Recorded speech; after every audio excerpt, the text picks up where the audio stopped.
Ready to level up your gaming experience?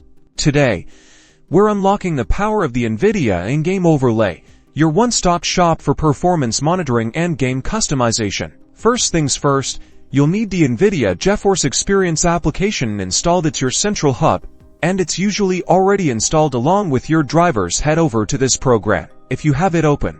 Otherwise, follow the download link provided in the description. Once you're in GeForce Experience, look for the settings located towards the upper right corner. Click on this gear icon to open the settings panel. In the settings, navigate to the General tab. Here, you'll find the crucial in-game overlay setting. Now, ensure the toggle next to in-game overlay is enabled.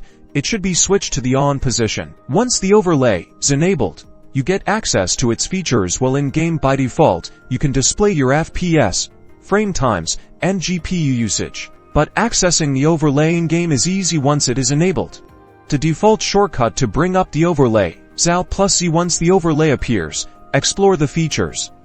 Customize your FPS counter, start recording your gameplay, or take screenshots with ease. You can also easily change performance monitoring metrics by holding Alt+R. So, there you have it, a quick guide to enabling and using the Nvidia in-game overlay. Use it to improve your gaming and tailor it to your preferences.